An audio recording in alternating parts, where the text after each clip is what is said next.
స్నేహితులారా, నేటి ఉదయ కాలపు వాక్య ధ్యానంలోకి ప్రేమపూర్వకమైన ఆహ్వానాన్ని అందిస్తున్నాను. ప్రార్థించుతాము. కృపగల ప్రభా, దయగల తండ్రి, వాక్యం ద్వారా మాట్లాడుతూ మమ్మల్ని బలపరచమని యేసు నామంలో ప్రార్థించి వేడుకుంటున్నాం తండ్రి. ఆమేన్. ప్రియ స్నేహితులారా, అనుదిన వాక్య ధ్యానాల్లో నేటి ఉదయకాలము కొండ మీద ప్రసంగంలోని ధన్యతల్లో మరొక ప్రాముఖ్యమైన అంశాన్ని ధ్యానిస్తూ ఉన్నాం. యేసు ప్రభుల వారు తన శిష్యులతో, అక్కడ వచ్చినటువంటి జన సమూహంతో మాట్లాడుతూ వారితో చెప్తున్నటువంటి మాట, నీతి కొరకు ఆకలి దప్పులు గలవారు ధన్యులు. నీతి కొరకు ఆకలి దప్పులు గలవారు, ఆకలి దప్పులు కలిగినటువంటి వారు తృప్తిపరచబడతారు.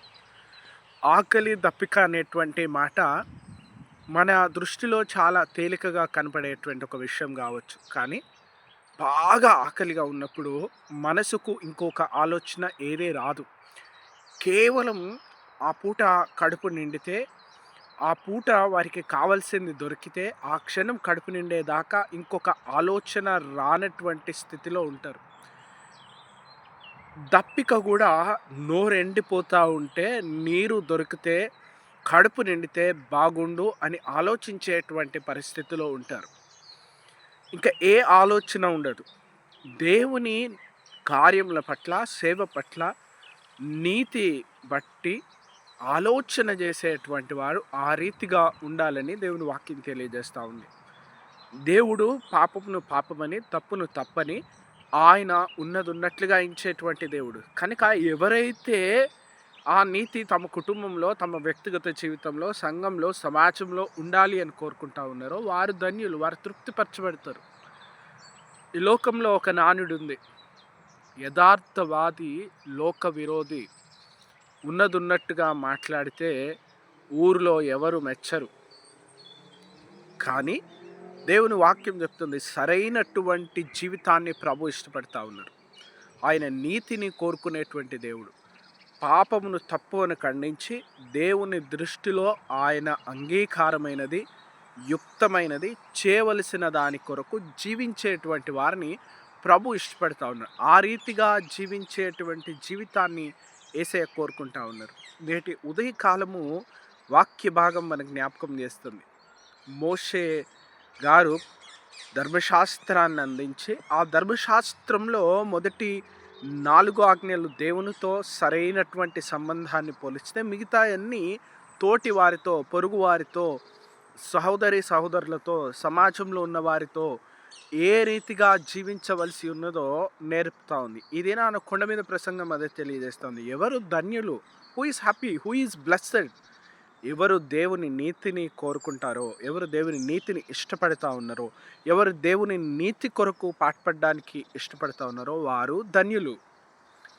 ఆ ధన్యత ఎప్పుడు దొరుకుతుందంటే, ప్రతి చోట సరైనది కావాలి అని. దావీదు రాజు జీవితం మనకి బాగా జ్ఞాపకం చేస్తుంది. దావీదు రాజు ఇంకా అనేకులు చేసినటువంటి పొరపాటు, తమ పిల్లలు తప్పు మార్గంలో వెళితే నా కొడుకు, నా కూతురు అని చూసి చూడనట్టుగా ఉన్నారు. అది ఎంత పతనానికి తీసిందంటే, తర్వాత వారి వంశము, వారి కుటుంబము ఎన్నో సమస్యలు, ఎన్నో శోధనలు, దేశం కూడా సమస్యల పాలైపోయింది. తప్పును సరిచేయకపోతే అది వ్యక్తిగత జీవితంలో, కుటుంబంలో, సమాజంలో, నలుగురిలో ఉండగా అది పెద్ద ప్రమాదం అవుతుంది. కనుక దేవుని నీతిని కోరుకునేటువంటి వారిగా ఉండాలి. ఆ నీతి సమాజంలో విస్తరించబడాలి, ఆ నీతి స్థిరపరచబడాలి, ఆ నీతి కొరకు ఆశపడేటువంటి వారు, ఆ నీతి జరగాలని కోరుకునే వాళ్ళు, ఆ నీతి కొరకు ప్రార్థించేవారు, ఆ నీతి గురించి మాట్లాడేటువంటి వారు ఈ లోకంలో ధన్యులు. యేసుప్రభుల వారి శిష్యులతో అదే అంటారు. అందుకే కదా, seek ye first the Kingdom of God. మొదట దేవుని నీతిని, రాజ్యంను వెతకండి. దేవుని రాజ్యము, నీతిని వెతికితే మీకు అన్ని దొరుకుతాయి. చూడండి, మన జీవితము ఈ లెంట్ కాలంలో దేవుని దృష్టిలో సరైనదిగా ఉండాలి. ఇది మార్పు నొందేటువంటి కాలం. మార్పు కొరకు ఈ ప్రక్రియ, మార్పు కొరకు ఈ ఆలోచన.